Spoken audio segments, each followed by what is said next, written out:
Em nome do Pai, do Filho e do Espírito Santo. Amém. Querido irmão, querida irmã, paz e bem. É na alegria do Espírito Santo que aqui mais uma vez nos encontramos no canal para a reflexão do Santo Evangelho. Hoje a Igreja nos fala através de sua Santa Liturgia pelo Evangelista João, capítulo 16, versículo do 16 ao 20. O Senhor esteja conosco, Ele está no meio de nós. Proclamação do Evangelho de Jesus Cristo segundo João. Glória a vós, Senhor. Ainda um pouco de tempo, e já me não vereis. E depois mais um pouco de tempo, e me tornareis a ver, porque vou para junto do Pai. Nisso, alguns dos seus discípulos perguntavam uns aos outros: que é isso que ele nos diz? Ainda um pouco de tempo, e não me vereis, e depois mais um pouco de tempo, e me tornareis a ver? E que significa também, eu vou para o Pai? Diziam então, que significa este pouco de tempo?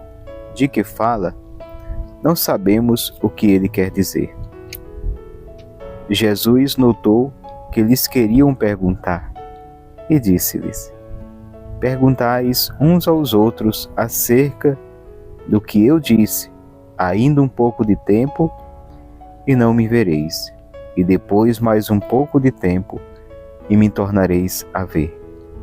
Em verdade vos digo, haveis de lamentar e chorar, mas o mundo se há de alegrar.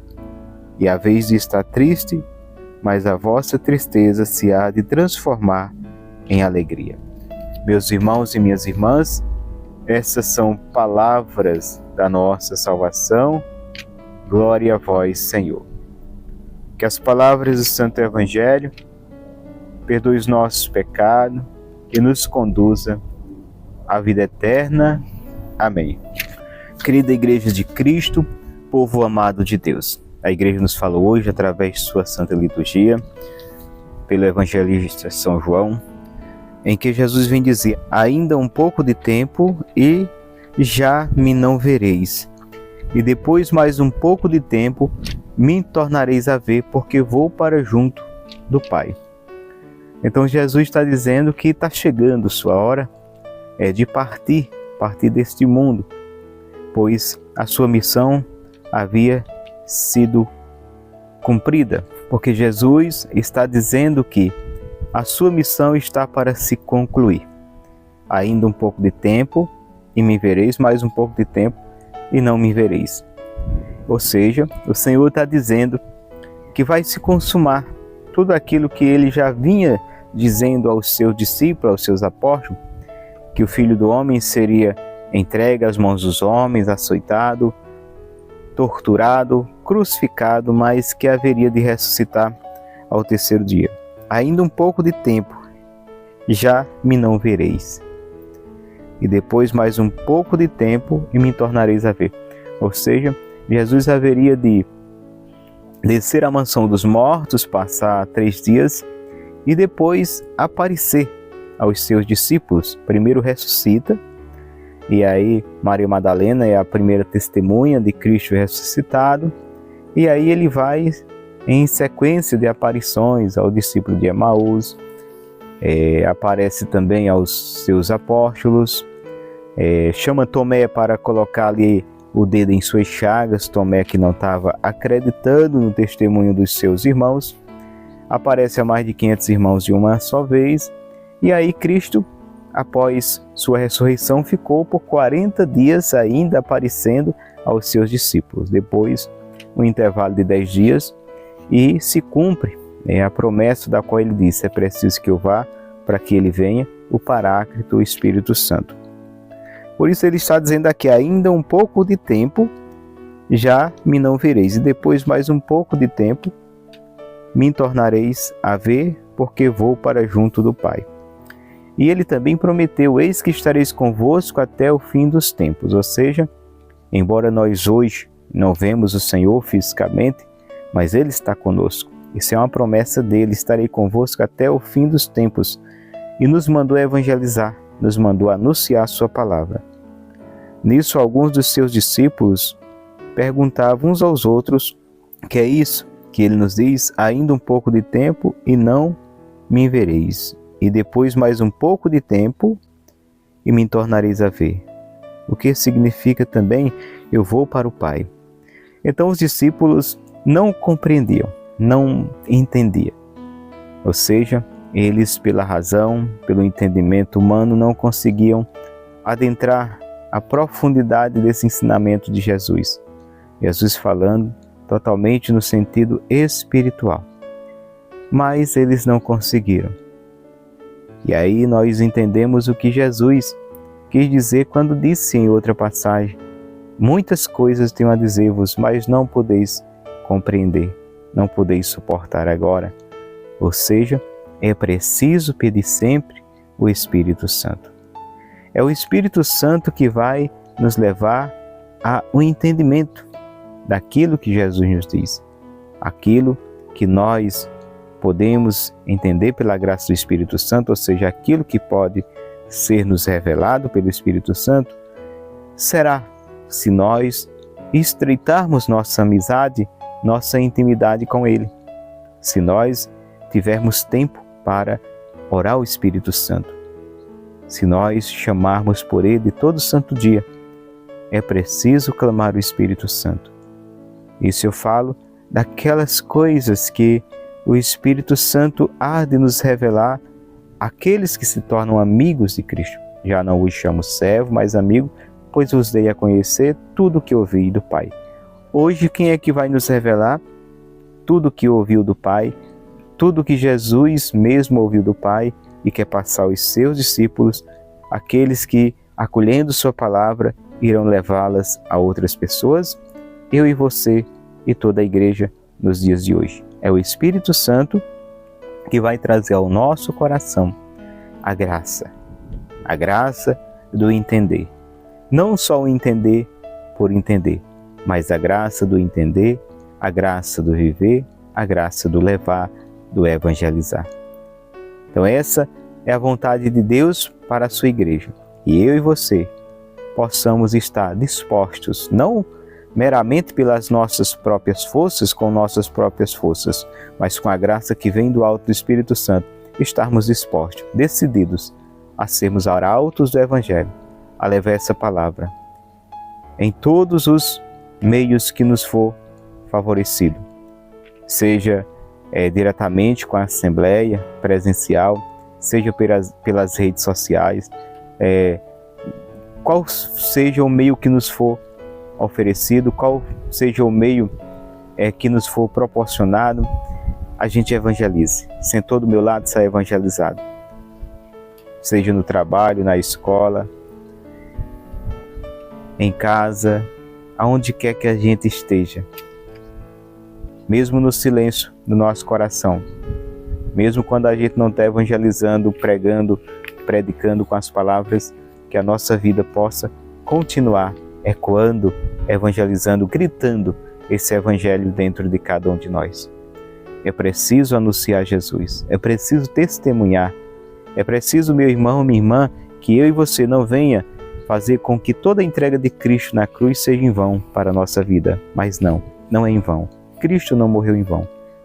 Por aquele, por aquela que acolhe, aquele e aquela que acolheu a graça, que emana da Santa Cruz, e assim se torna um discípulo de Jesus, um anunciador a levar essa luz do Evangelho. Então o Senhor está dizendo que Ele vai, mas que não nos deixa só, que fica conosco. E Ele continua na sua palavra. Nisso, alguns dos seus discípulos perguntavam uns aos outros, que é isso que Ele nos diz. E aí continua, diziam então: que significa este pouco de tempo? De que fala? Não sabemos o que ele quer dizer.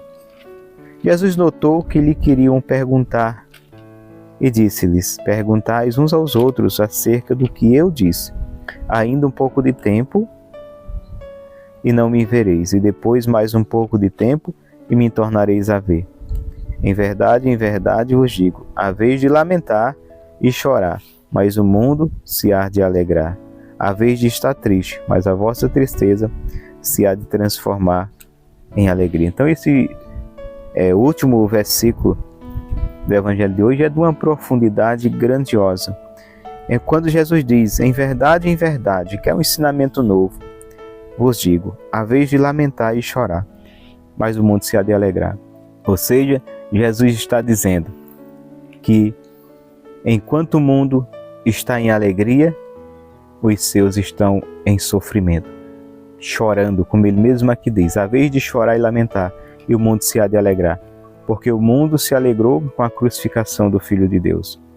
O mundo hoje também se alegra em profanar, em negar Cristo Jesus. O mundo hoje trabalha para que Cristo seja excluído da sociedade. O mundo hoje trabalha para que Jesus seja apagado da mente e do coração. Só olharmos em derredor, só olharmos em volta e vermos como o mundo age diante dos ensinamentos de Cristo. Jesus está dizendo, vós que quereis viver a minha vontade, vós que quereis seguir-me verdadeiramente com uma fidelidade estreita, ou seja, num grau de santidade.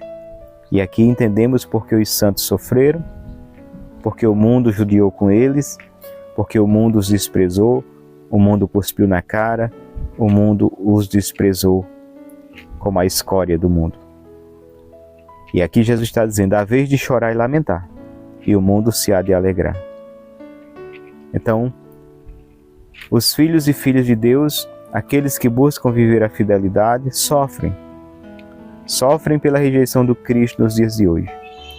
Sofrem pela indiferença do povo, do mundo, às verdades do Evangelho. Negam, profanam, blasfêmia.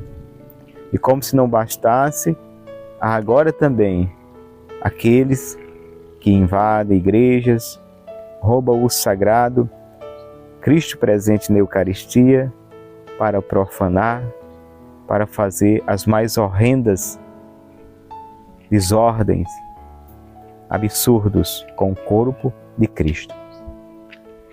Há vez de chorar e lamentar, e o mundo há de se alegrar.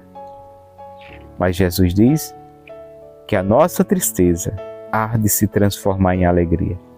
Então, se hoje estamos a chorar, se hoje estamos a penar, se hoje você sofre pela justiça do Evangelho, se hoje você sofre a indiferença do mundo, Jesus está dizendo, o mundo está se alegrando, mas há de chegar um dia que a vossa tristeza há de se transformar em alegria, e a alegria do mundo em tristeza, porque Cristo Jesus há de vir um dia para julgar os vivos e os mortos. Há de vir um dia para dar a recompensa aos seus escolhidos, aqueles que perseveraram na sua justiça. Há de vir um dia para, como diz o Evangelho, atar em feixes o joio e tocar fogo, enquanto que o trigo será recolhido no seu celeiro. Querido irmão, querida irmã, vale a pena lutar para viver a vontade de Deus. Vale a pena sofrer e lamentar e chorar, como diz o Evangelho, esperar pela verdadeira e plena alegria que só se encontra em Cristo Jesus. Vale a pena servir a Deus, vale a pena sofrer por Deus. Aqui foi mais uma reflexão no dia de hoje, para mim, para você, que esta palavra encontre lugar no nosso coração e frutifique. Fica com Deus, amado irmão, que eu vou com Ele, e até a próxima oportunidade, se assim nos permitir, paz e bem.